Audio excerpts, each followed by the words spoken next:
This is an island surrounded by water, big water, ocean water. Trust me, I'm like a smart person. I'm very consistent. I'm a very stable genius. I have the best words. Tolerated. I know words. Mike Pounds. I hope they now go and take a look at the oranges of the investigation. But there's no better word than stupid. Anonymous, really anonymous. I'm very highly educated. One of the wettest we've ever seen from the standpoint of water. I had the best words. God bless the United States.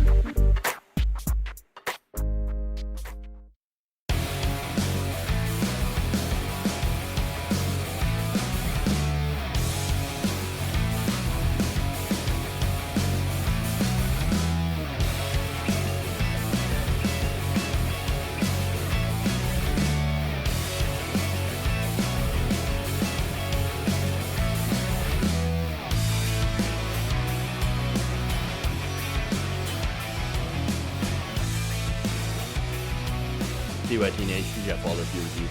Welcome to the show. It's Monday. Still a little down the weather, under the weather. So, great. This entire live stream is going to be a Joe Biden. Awesome. Interspersed, maybe possibly with coughing. I don't know. We'll see what happens. Don't worry. My wife was sick this weekend. It was not the COVID. No COVID-19, as far as we know. She's getting over it. But the thing about living with people who are sick is that you also get sick too. And I think that's probably what's happening. So we'll see. But as long as I can continue to do the show, I will do the show. So welcome to it. We got a good show today. We're going to talk about what's happening in not only Michigan, but in several states all over the country. We have Donald Trump, not exactly thrilled with Dr. Fauci. I'm going to explain that. We also are going to talk a bit about the corporate bailout bill. The Senate Democrats, I actually have to give Senate Democrats some credit for shutting this bill down because once you see the details in it, it's pretty awful. And we're going to talk about that. We've also got Warren's mega donor has been revealed. I know she's out of the race. We still have a presidential primary going on, which is really strange because all the news has been about coronavirus. But we do have a presidential primary, and it is important to point out hypocrisy. So that's what we're going to do. And then... well, we also have AOC versus Suzanne Collins. So that's always fun. And so it's good to see a progressive taking on, of course, the so-called moderate Republicans. So-called moderate. But we all know there's no such thing as a moderate Republican. All right. So anyway, hopefully you all had a good weekend. Restful, relaxing. All that good stuff.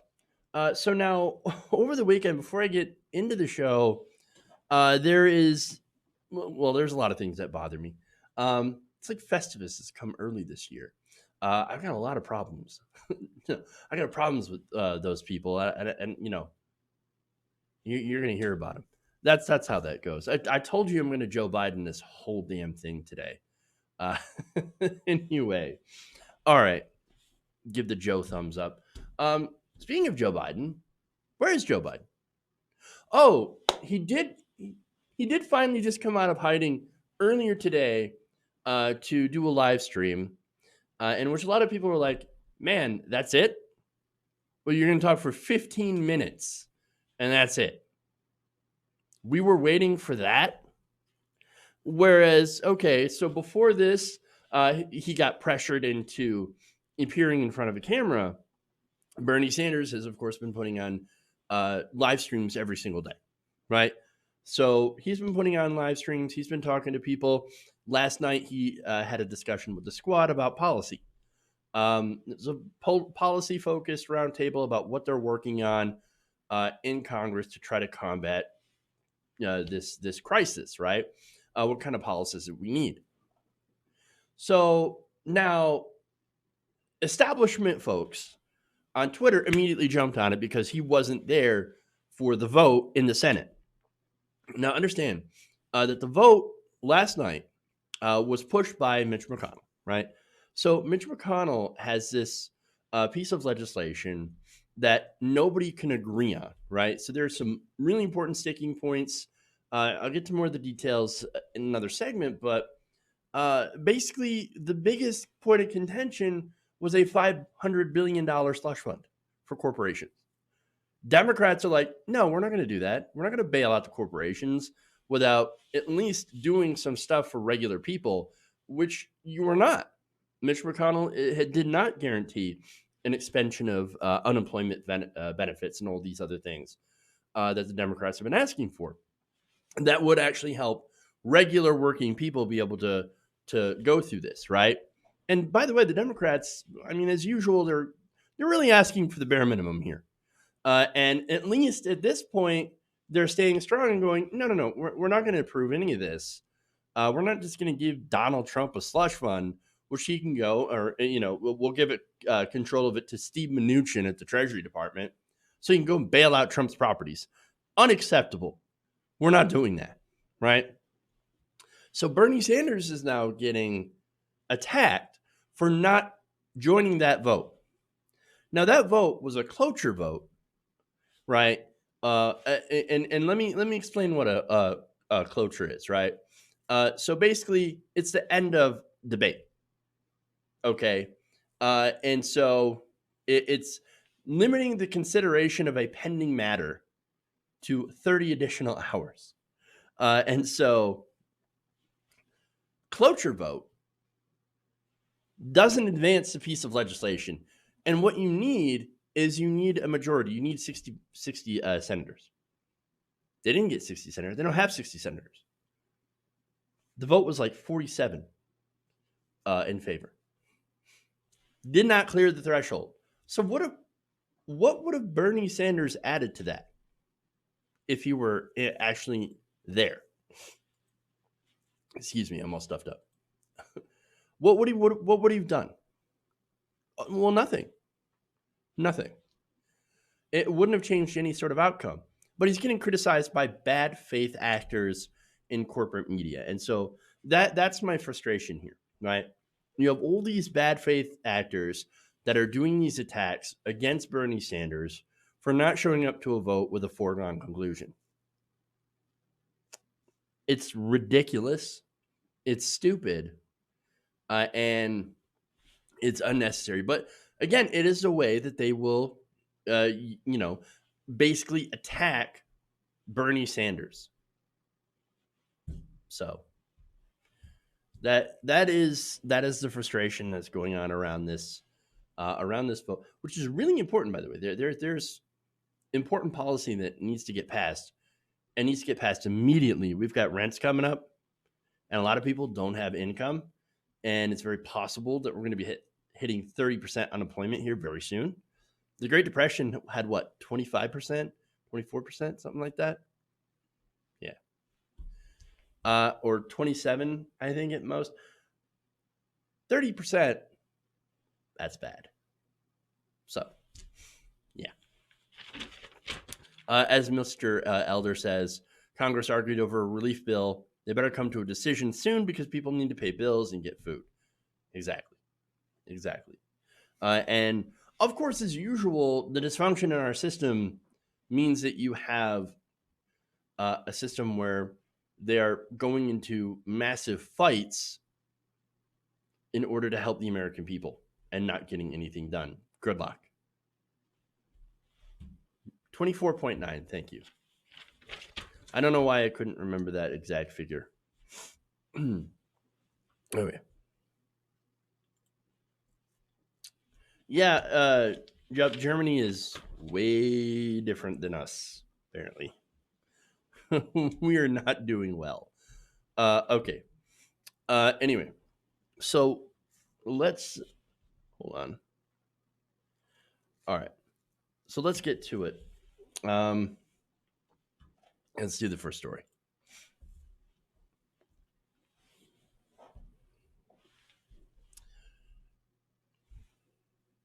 Yeah, I know. I wash my hands. Don't worry.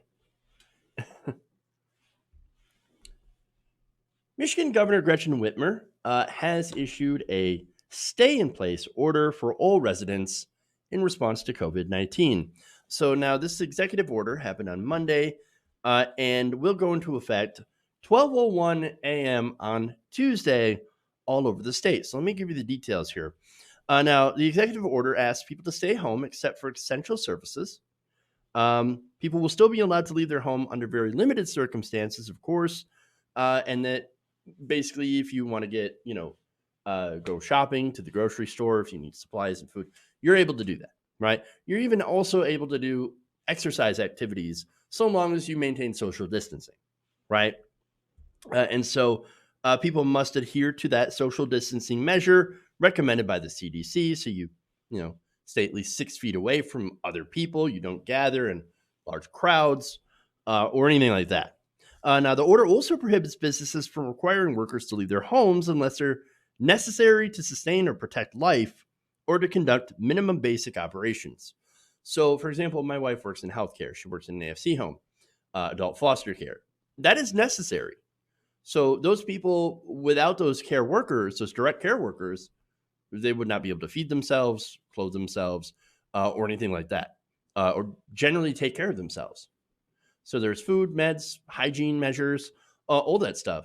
So people in that industry are considered to be essential.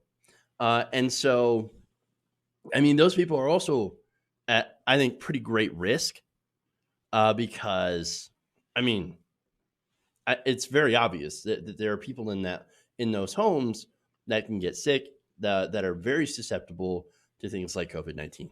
And so you have to take extra special measures to be able to protect yourself, protect the workers against all that. All right. Now, as I mentioned before, workers that are necessary include healthcare, public health, law enforcement, public safety, grocery store workers, gas station attendants, etc. Right? Now, the order also prohibits all public and private gatherings of any number of people occurring among persons outside a single home. You can leave the home for limited necessary activities or basically take a walk or hike or ride your bicycle around or anything like that, as long as you, of course, stay 6 feet away from other people. So there's that. Now, Michigan is pretty high when it comes to COVID cases in the United States. So we will join with California, New York, Louisiana, Delaware, Illinois, and Ohio doing shelter-in-place orders. So there we go. So I live in Michigan. I actually think that this was not done soon enough. I think we should have done it sooner because here we saw a bunch of cases go exponentially up as testing started ramping up in the state. So it's going to continue to increase here in the state because we didn't do this earlier. Now, look, Whitmer did close down restaurants, nail salons, etc., and some of those other places where people would gather. But I think this was a necessary step. I think it would have been more effective had it been done a week ago or maybe 2 weeks ago. But we're in the situation that we're in. And what can you do other than, of course, do your best to practice that social distancing and being careful not to endanger the lives of other people. It's less about people who are healthy, which again, if you're a healthy person, you can definitely get sickened. And it can be very, very serious. So don't think that just because you're young and relatively healthy that you're entirely safe, but it's also about protecting older people as well, and those with compromised immune systems, etc. And so that's why this order is in place. And so, look, again, this is smart. Follow the order. Make sure that you limit contact as much as possible. practice that social distancing, and stay home unless absolutely necessary. I think it's a smart step. That's what I've been doing since Wednesday. I have been, completely self-isolated. I'm not sick, but you don't know. You don't know, because it does take at least a week, maybe 2 weeks, to know if you're sick or not. So just, practice common sense. And the sooner we do this and get this over with, the sooner we can get back to our lives. So now hopefully Michigan begins working on, as well as the federal government, ways to help people that have lost their jobs, that are not able to work now because of this crisis. And hopefully we can see something on both of those fronts very, very soon. Okay.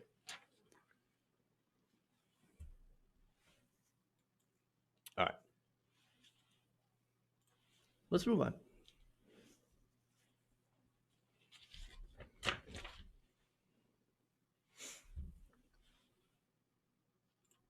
Let's go to some fun stuff.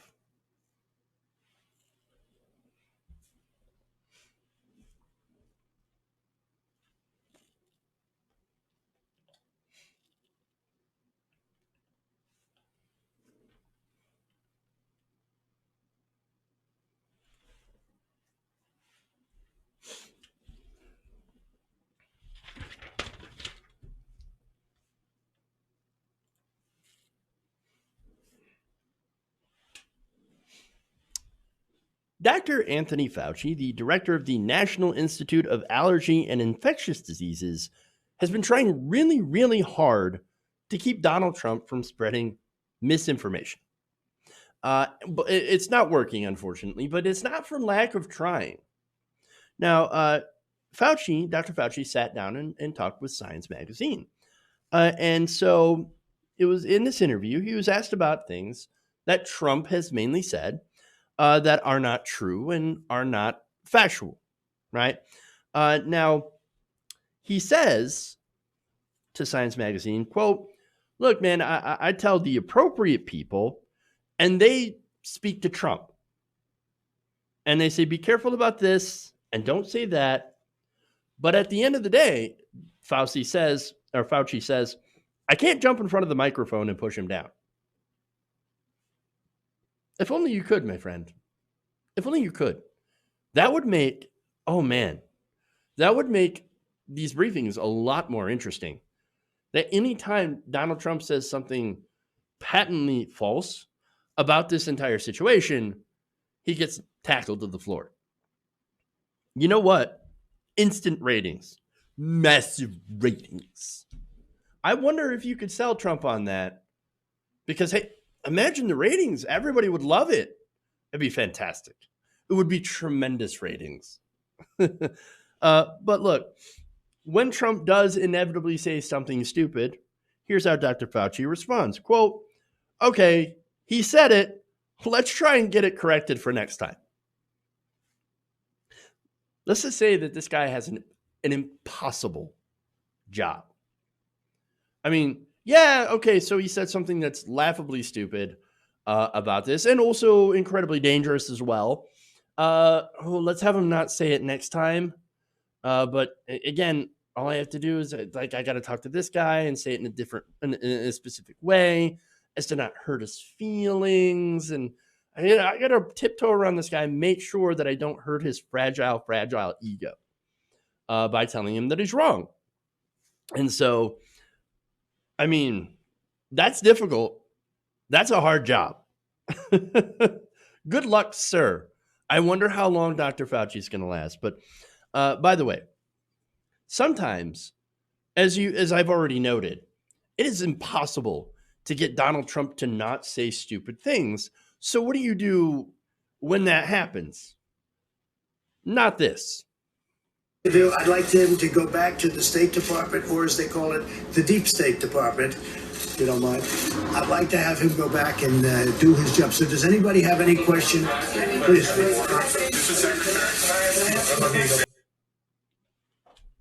Yeah. You can't help yourself sometimes.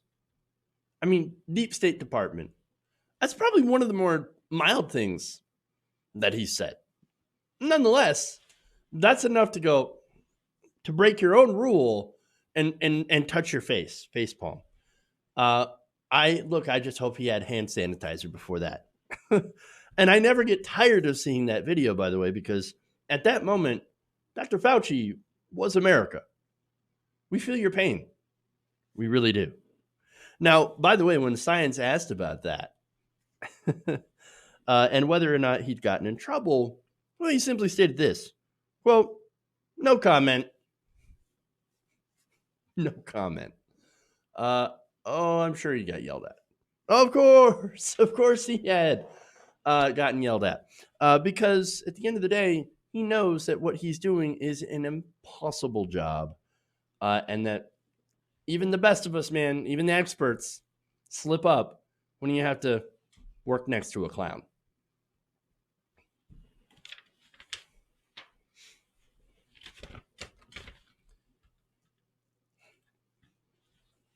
Moving on.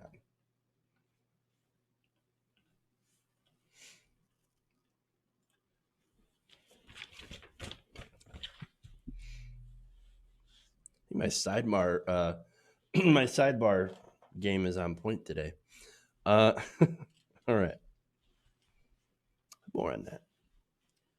So President Donald Trump is reportedly growing increasingly irritated at Dr. Anthony Fauci. So now that is his director of National Institute of Allergy and Infectious Diseases.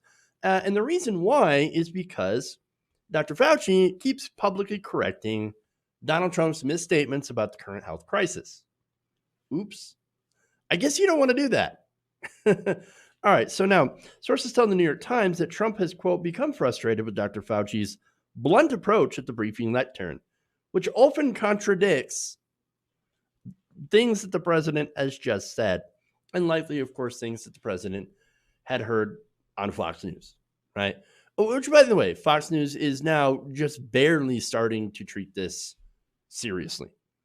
So much so they got one of their hosts, Trish Reagan, who they kicked off the air for spreading this kind of dangerous misinformation. Because think about it this way: the Fox News audience is like 69 plus, right? They're the most susceptible to COVID-19. Probably not the best thing to go and spread misinformation within that crowd, unless, of course, you want to kill your audience. I don't think you want to do that, right? I wouldn't want to, but anyway. So now, look, president's getting upset. I'm going to take a line out of Joe Biden's book and say, I have no sympathy for that, or I have no empathy for that, right? Or are you getting upset? Oh, I'm sorry that reality has a bias that contradicts your very narrow thinking, right? Well, how about you shove your ego aside for once and let the doctor do his job? And that is not spread misinformation, to actually disseminate information that is helpful to combating this current crisis. But look, to be fair, he kind of has. Now, the president has given Fauci more leeway to contradict him than he has with other officials. However, because he knows that Dr. Fauci is seen as credible and with a large swath of the public and with journalists. So now the reasoning, of course, comes down to, well, I can't get too mad at him because, well, I mean, he's credible and the media's going to go after me for it. And they're so mean to me all the time. In fact, he's, came out and said, complained on Twitter earlier before, the media, they're always so mean to me, always so mad at me. Oh, geez. Here we go. Right. It's always about Donald Trump. It's always about his ego.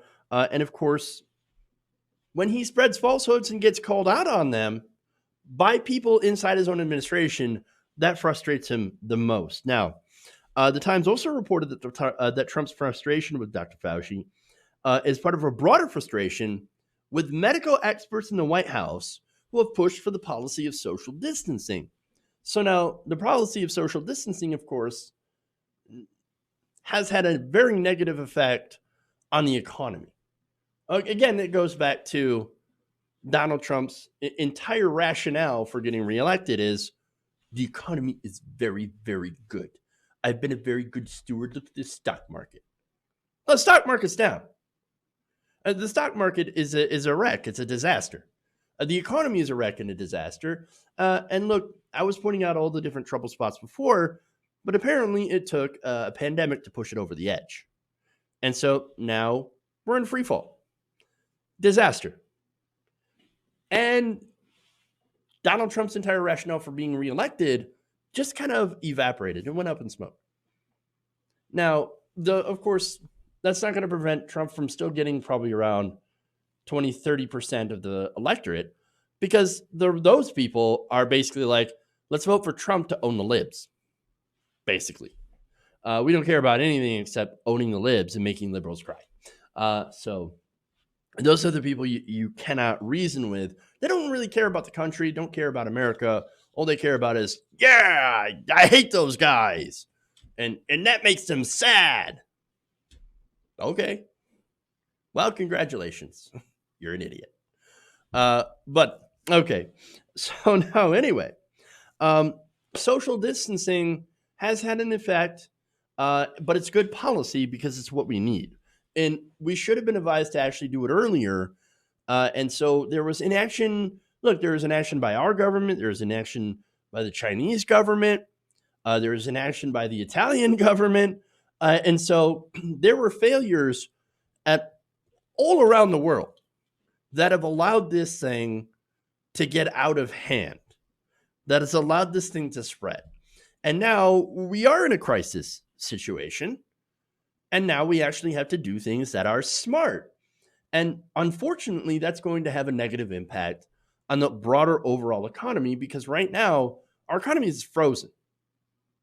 If you have to social distance, you can't exactly participate in the economy as much as as much as you normally would. I mean, there are things that we cannot avoid doing. For example, grocery stores, they are essential. Gas stations, they are essential.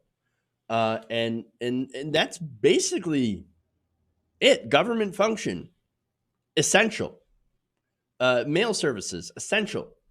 But there's, of course, ways of doing those jobs where you can work at home. And of course, there's a lot of people who are able to adapt their jobs to be able to work at home. But there's also many who can't, who are unable to do that.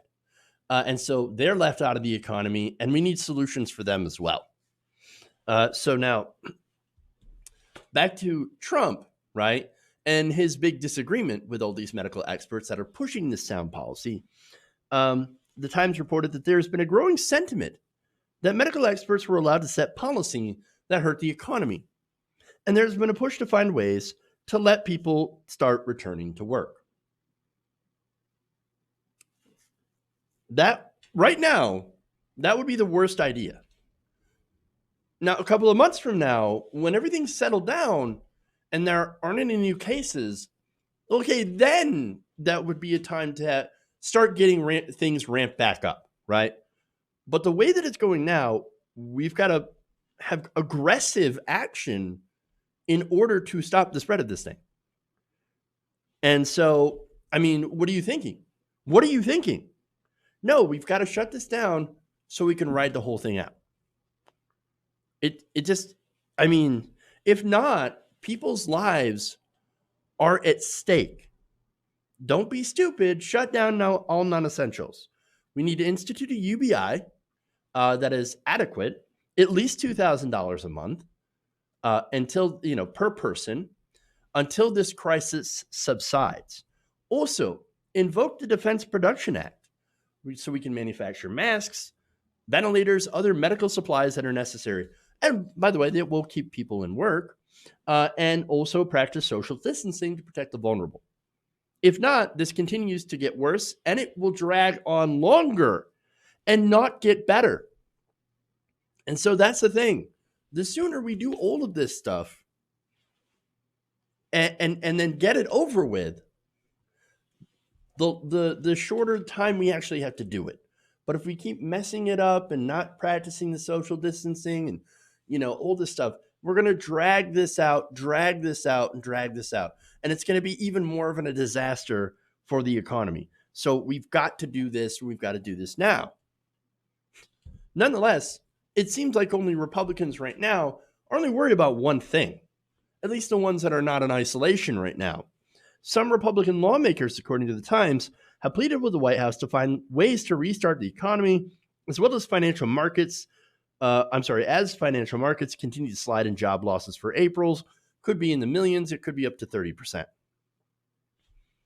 But look, we need to worry about the afterwards, right?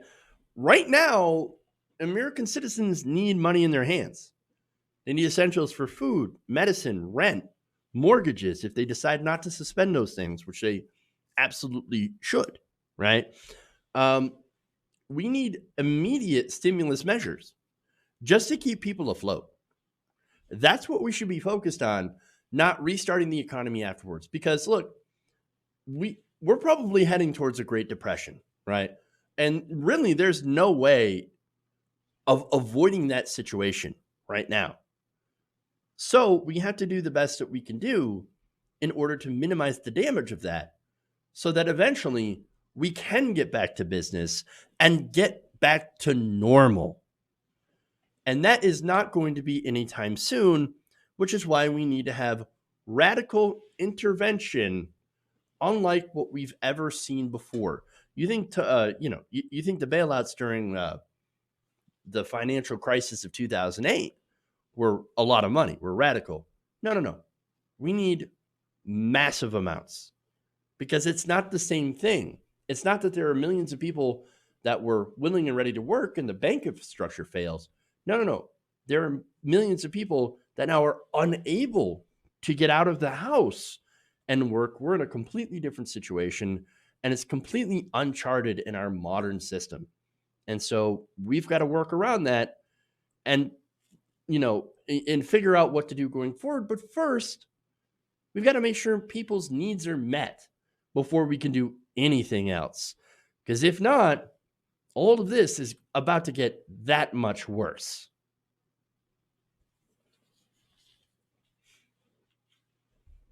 Okay.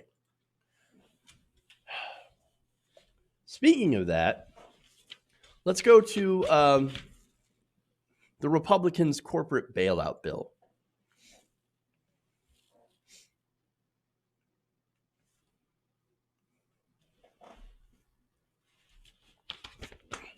All right.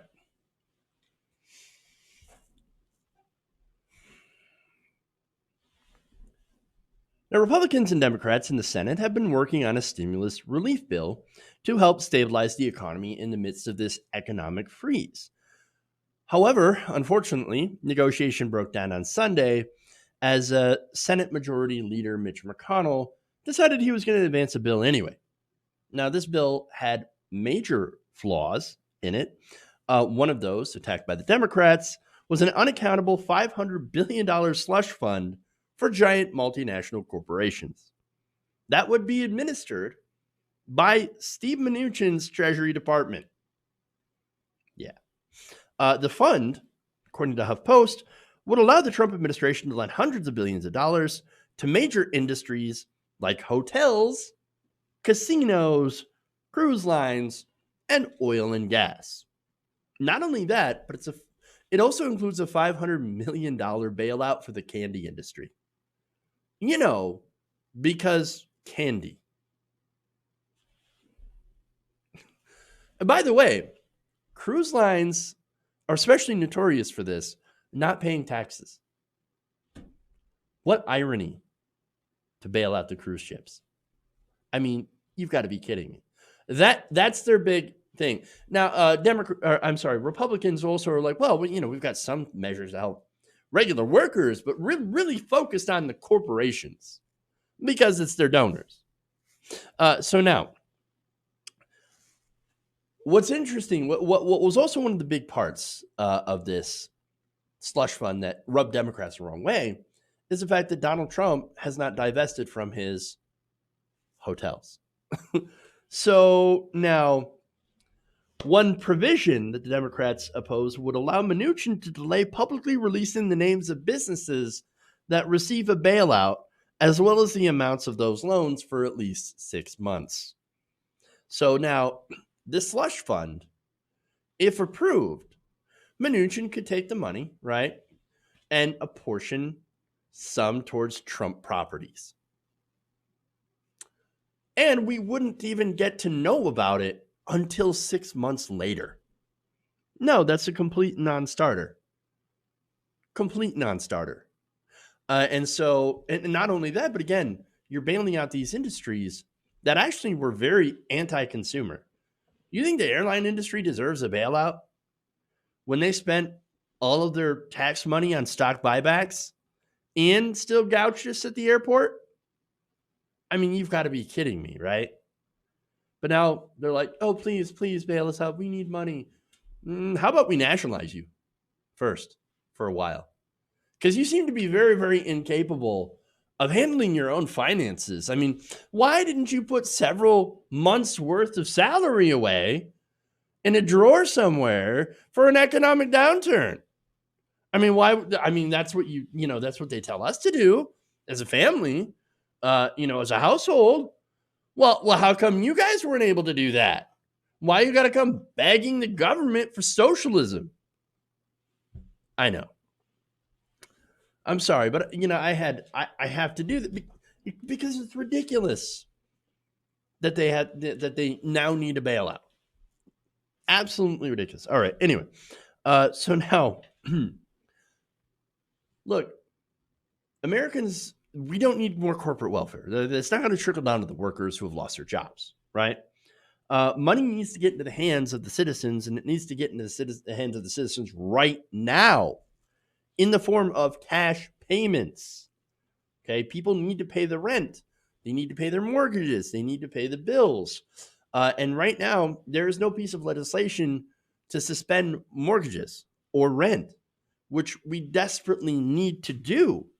But the bill, getting back to that, right, and stuff that's not in it, no protection for workers who have been laid off. So none of that. Not enough funding for hospitals and healthcare workers who are on the literal front lines of fighting this. It doesn't offer an expansion of unemployment benefits for workers who do get fired. So that's missing. And by the way, for the government cash payment plan, that is a part of this, right? I think it was a $1,200, up to $1,200 direct cash payments. So far, it's one cash payment, not recurring, and they might think about doing another one couple months down the road. Okay, if the economy is still bad, which I'm guessing it probably will be, I think it's going to take quite a long time for our economy to recover from this, because we haven't even seen the worst of it yet. And so, but the way that they calculate those payments, by the way, and you don't hear a lot of people talking about this. The way they calculate those payments, they use your 2018 taxes, right? First of all, it's a terrible idea because, okay, so you made over $75,000 last year, but you lost your job this year. That means you don't get any help. You get nothing. You get nothing. Not only that, but if you also make even less than it, under $20,000 a year, not enough to pay taxes or even file, well, you get nothing. So it hurts poor people the most. Hurts poor people the most. And that's, of course, Republican means testing 101. The people that need it most in this crisis are the ones that are not going to get a damn thing from the Republican plan. And so this is a disastrous bill. It's chock full of corporate bailouts. They had a weak provision here to prevent companies from doing more stock buybacks. But again, it's not nearly enough. It's not strong enough. And so that didn't pass. And it's good that it didn't pass. I know, again, people need help and they need it right now, obviously. But this crisis doesn't mean that we should allow for massive amounts of taxpayer money to be shoveled towards the rich and corporations. That's not what we should be doing right now. And shame on the Republicans, shame on Mitch McConnell for actually doing that. And that's not to say that the Democrats have come up with great ideas either. Nancy Pelosi, when she was speaking with Democrats about this crisis, immediately rejected cash payments. And Kamala Harris said, well, I have a bill refundable tax credits. So they've both been doing terrible, but at least in this instance, Democrats are like, okay, we're fine, we're okay with the cash payments, but we can't have this corporate welfare. No, we can't do that. That's too much. That's way too much. And I am shocked and surprised that the Democrats actually had a backbone, because look, and this is what happens, right? So right now, Mitch McConnell's throwing a fit. He threw a fit in the Senate when it went down, and now he's going to go all over conservative media, Fox News, and he's be like, I can't believe the Democrats will block a bill to help regular American people. But it's not helping the American people. It's helping corporations, because that's their donors. So Mitch McConnell is arguing in bad faith. Why can't these corporations just, pick up their bootstraps, right? Like they tell us to do. No, it's a crisis. It's a crisis. And we need to actually act like there's a crisis. And people in Congress don't. You know why? It's because they're all disconnected millionaires.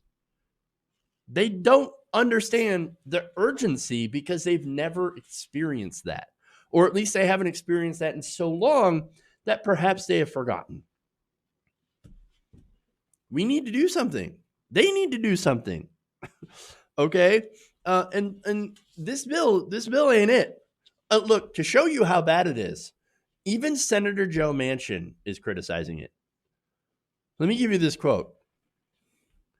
Wall Street's going to do just fine. They've always rebounded real well. Let's take care of the people we're asking to take care of us if we need them.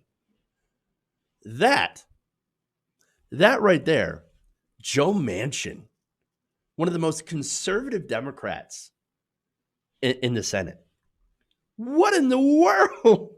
Look, if Joe Manchin is saying that's helping corporations too much, then man, wow. You know it's bad. Look, Democrats, Mitch McConnell is arguing in bad faith. You actually have the leverage here. He needs your votes, and he knows it, because, look, here's the thing. You have Rand Paul, right, that is going into self-isolation, right? You have Mitt Romney in isolation. You've got other Republican senators that are now going into isolation and cannot be part of the vote. They're losing people, and so Mitch McConnell has to have the Democrats. But they actually have to put forward a bill, and he's refusing to put forward a good piece of legislation because he wants to continue to reward his donors during a time of crisis. It's always with Republicans about pleasing the donors. And so that's what this is. So now, look, what they're going to do is they're going to continue working on this. Chuck Schumer, again, surprisingly being strong, but also saying, we will work out something. We'll have a deal soon, and we are doing our best. I think that they should try to pass a clean bill for cash payments. At the very least, they could at least, agree on some cash payments. Whether it be, I would say $1,500, at least right now. $1,500 a person right now. Yes, I know it's not nearly enough, right? I know it should at least be $2,000, but again, emergency situation, $1,500 each person, $500 a child. Do it now, right now. Cut the checks, and then worry about the rest of the stuff and hammering out the rest of the deal over the next week or so. And hopefully, they're going to have something that works for basically everybody. But we do not have time for bullshit, petty, partisan games. So Congress, Republicans, step it up, or this is going to get much worse. You think your donors are hurting now? Just wait. I don't know. Am I fairly clear about this? Am I fairly clear? All right. I should be. Okay. Anyway.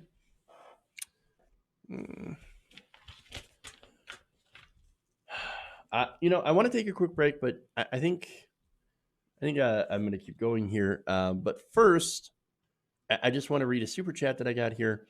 And this is from the Glass Sword, sharing his story or her story. I'm sorry. I don't know which. Doesn't matter. Still awesome. So at Best Buy, we were considered in DE as essential. We're doing curbside service, and I'm Geek Squad, so I can't do any diagnostics or checking in defective devices, just general advice. So, look, I guess that's sort of a way that you can do it, as long as you do that social distancing. But really, primarily, we should be shutting down pretty much everything that we can. But you guys that are on the front lines that are doing grocery work and healthcare work and all that stuff, I mean, you guys are doing the Lord's work. If I believed in God, so. But thank you for that.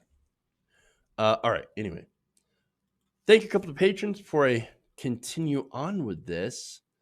And I understand why some people might be pulling back on donations. I understand that because there's so much uncertainty going on, and there's uncertainty for us as well.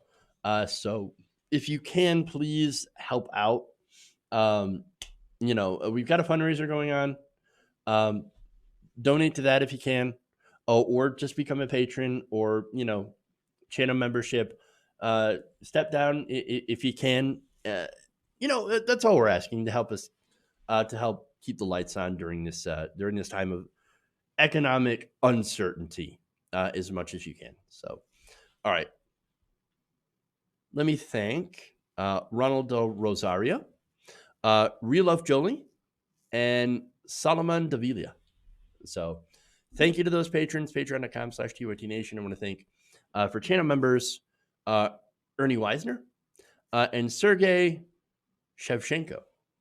So I think I got that. Nailed that.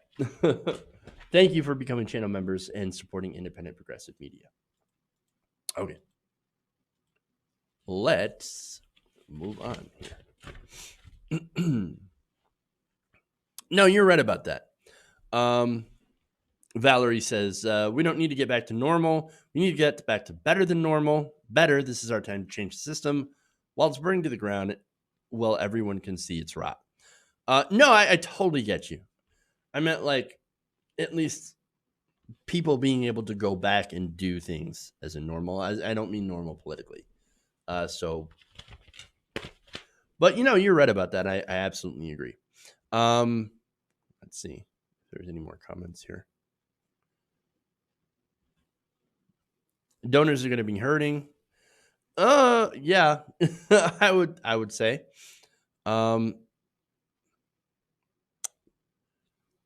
Democrats and Republicans do please the donor. I know, but in this specific circumstance, this slush fund all about helping Donald Trump and the donors, or at least the Democrats have done something, and that's a low bar. I understand that.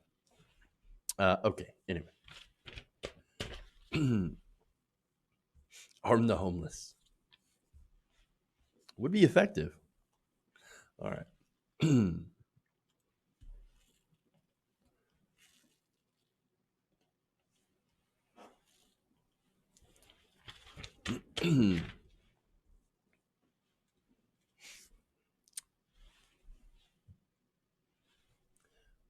Representative Alexandria Ocasio-Cortez did not mince words when she called out Senator Suzanne Collins for going after Democrats for voting down this corporate slush fund bill that went this way through the Senate. So now let me tell you what Suzanne Collins had said in a speech on the floor of the Senate. She said, quote, "I cannot believe that the answer to this crisis is a move to address the economic consequences that are so severe for the people of this country that the answer from our friends on the other side of the aisle is delay, delay, delay. No sense of urgency, no sense of worry. Here we are facing an enemy that is invisible, but devastating to the health of our people and to the health of our economy. And yet, unbelievably, the Democratic leader objected to my even being able to speak this morning." Oh, really? Oh, you seem to be on the floor speaking without a problem. So I don't understand what you're talking about. But She says, "Is this what we've come to? The Democratic leader objected to our convening at 9 a.m. this morning so that we could begin working in earnest. We don't have another day. We don't have another hour. We don't have another minute to delay acting. How can any of us want to see millions of Americans lose their paychecks, their health insurance, their contributions to their retirement plans? We have a package that's part of this broader legislation." So now here's the thing, right? Uh, so millions of Americans have already lost their paychecks. They've already lost their health insurance because they're not working anymore, right? And so, hey, you know what would actually solve that? At least on the health insurance front, Medicare for all. This is why we said universal health care under a single-payer healthcare system that didn't involve private insurance or employer-based insurance would help in a situation like this. I remember making the argument several weeks ago, right, during the Nevada primary. It seems like forever ago. I know, right? I was talking about, well, okay, look, what if you lose your health insurance? What if you lose your job? You might like your insurance now, but if you lose your job, if we have an economic downturn or whatever, God knows what would happen, right? And you lose that, you're not going to have your health insurance. And then what are you going to do? This is what single payer is supposed to prevent. And here we are in a situation which would have been helped by single payer. People would not lose their health insurance. Look, I did a story last week where a woman who tested positive for COVID-19 got a medical bill for her treatment of $34,000. If that doesn't make the case for Medicare for all, I don't know what does, especially during an emergency. But anyway, enough of the Medicare for all angle. And that's not, again, what mainly the criticism here. AOC, in fact, has different criticism. She says, Suzanne Collins can keep her crocodile tears. I already love the way that this starts. She voted and fought hard to strip pandemic prep funding. She helped drive the lack of preparation that we had leading up to this. Now, remember, the Trump administration fired the pandemic response team. Obama's team that he put together to fight against this stuff, the stuff that's happening now, he got rid of.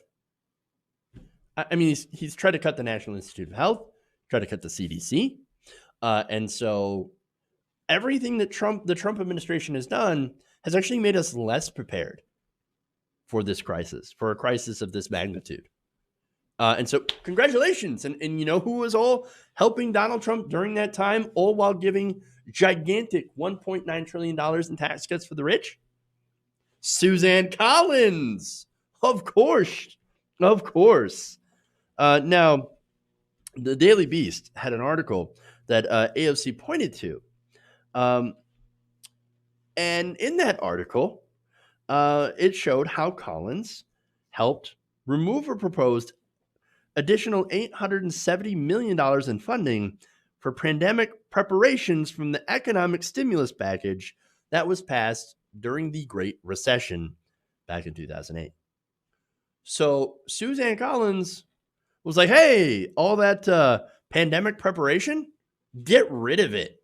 Oof, no, we don't need that in the budget. No, let's bail out the banks because that's the most important thing right now. Banks, rich people, donors. Now, AOC then went on the attack even harder. She says, quote, what's actually disgraceful is her I'm a moderate lady dance to cover up brutal policies and votes. She's defending an utterly corrupt bill to shower public money on friends and donors. Suzanne Collins is not a moderate. She just plays one on TV. Damn. That is awesome. Like I said in another segment, the bill itself was pretty awful. It was full of corporate giveaways, some of which, of course, might end up in Donald Trump's pocket, and we wouldn't know until 6 months later when they actually reveal who they gave that money to. It's basically a slush fund for Mr. Steven Mnuchin, administered by Steven Mnuchin. And so, of course, he's going to bail all of his friends, including the president, who right now, I don't know if you know this, but the president has not divested from his businesses, and his business is hotels and golf courses, places that you really don't want to go during a pandemic. So they're struggling. And by the way, they were struggling before financially, to be fair, but they're probably struggling even more now. And so here's Mnuchin. If he gets that slush fund that was in this bill, he's going to shovel a lot of money towards Donald Trump and his properties. Goes right into Donald Trump's pockets. I mean, it's so ridiculously brazen. And then to come out and say, I can't believe you are blocking this relief for the American people. How dare you, Democrats? Absolute rank hypocrisy. No, what we need to do, by the way, is maybe since we're having gridlock, we cannot get a comprehensive package. I mean, because what they're trying to do is they're trying to put, corporate giveaways and things to help the broader economy, and small business and big business as well. And they're trying to put that together with the package that's going to help the American people with unemployment insurance. And that's one of the goals of the Democrats, increase unemployment insurance. And the Republicans' idea is also to give direct cash assistance to every American family. I think that's a good idea. I think it's temporary UBI. A lot of progressives have also talked about this. In fact, what we need to do is we need to separate those things. Why can't we have a bill that just addresses regular American workers, right? And a separate bill designed for small business relief? I mean, have them at least argue over two different things, but let's get the first thing started, help for the American people. I don't know if if you noticed the date, right? It's getting really close. We got a little bit more than a week until rent's due in a lot of different places.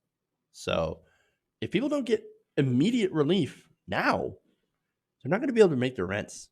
So much for social distancing and stay-at-home orders. You can't really stay at home if you're getting evicted. I'm just saying. But one thing that would help was recently introduced by Representative Rashida Tlaib of Michigan. And I love it. It's called the Automatic Boost to Communities Act. And what it would do is it would deliver a $2,000 prepaid debit card to every American, with $1,000 being paid monthly after that until a year after the crisis ends. So that's amazing. So now that would understand who this helps, by the way. People who are unbanked. I know a lot of the current solutions to sending cash payments is, well, okay, we'll send the cash payment, but we'll do it to your bank based on your 2018 taxes, right? And it's a way that the Democrats want to means test and do all this garbage, right? And Republicans want to means test this as well. Tlaib says, no means testing. No, we're going to skip that bullshit, and we're going to send you a prepaid debit card. So it helps those who are unbanked, right? I'm not sure how they would get them to the homeless and that community as well. There's got to be a way for that, but homeless, disabled, they would still get that money, and that would go a long way to helping every American be able to sustain themselves during this crisis.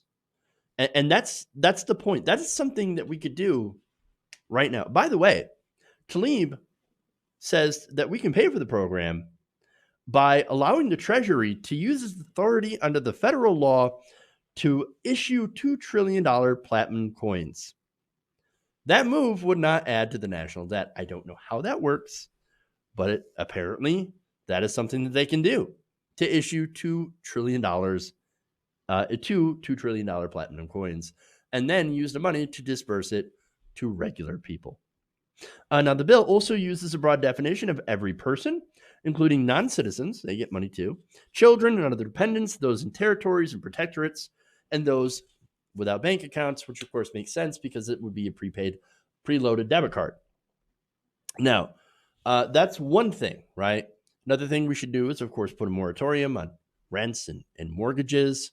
We should put huge stipulations on any industry that we give taxpayer money to, even if it's low interest loans. And so these are good ideas. More corporate welfare, especially without rules, and giant slush funds for the rich. Those don't help anybody. Those don't help the American people. Suzanne Collins should be ashamed of herself for trying to defend this garbage legislation. We should be doing these more progressive ideas instead of trying to bail out companies like cruise lines, airlines, the candy industry. Come on, guys. And hotels without any idea where it's going, how much is going there, and who it's actually benefiting. It is a disastrous piece of legislation, and AOC is absolutely right to call her out on it. Okay. All right. You know what? Yeah, we're out of time. We'll do the story about Elizabeth Warren's donors tomorrow. I'm sure it'll still be there. And so we'll talk about that, and that's relevant. But before I go, I'm just reading some of the comments here from you guys. The government can just print money. Absolutely, they can. I'm just not sure how it doesn't add to the national debt. That's all. Let's look that up. Let's see.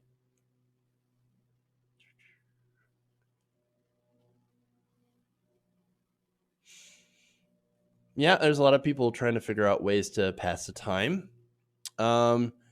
Return to the Ocean Deuterino says all these other countries have acted pretty quickly to help people. Ours is the worst. Italy was pretty slow. That's why they're having a disastrous reaction. I know there's a lot of conservatives and even corporate Democrats that want to blame, this their single payer system is disastrous. No, they totally dragged their feet in Italy. The government did. And it was a terrible response, which has led to the shortage of things that they desperately need right now, and all the deaths. So doesn't have anything to do with single payer healthcare. But I love how they had this ridiculous theory that it's gonna hurt people to have everyone have health insurance. Really? Is it? How?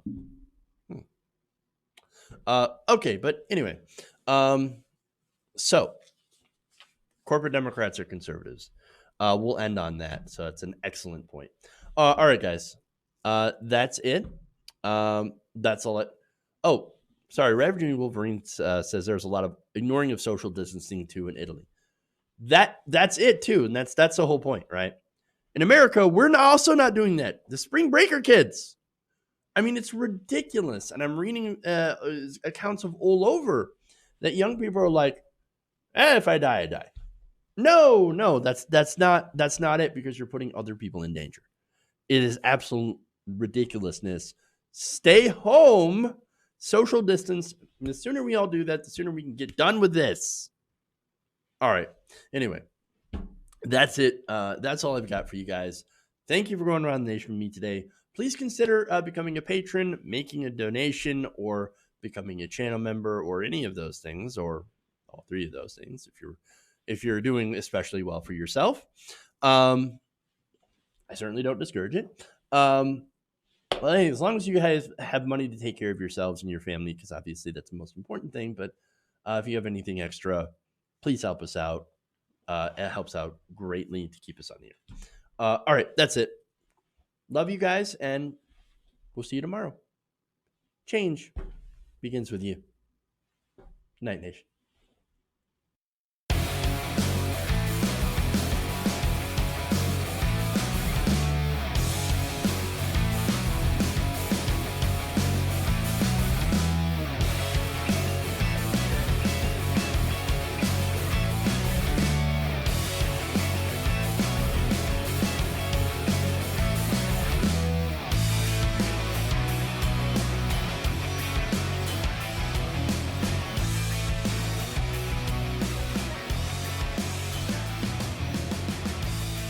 You're kicking me out the door. You're kicking me out the door.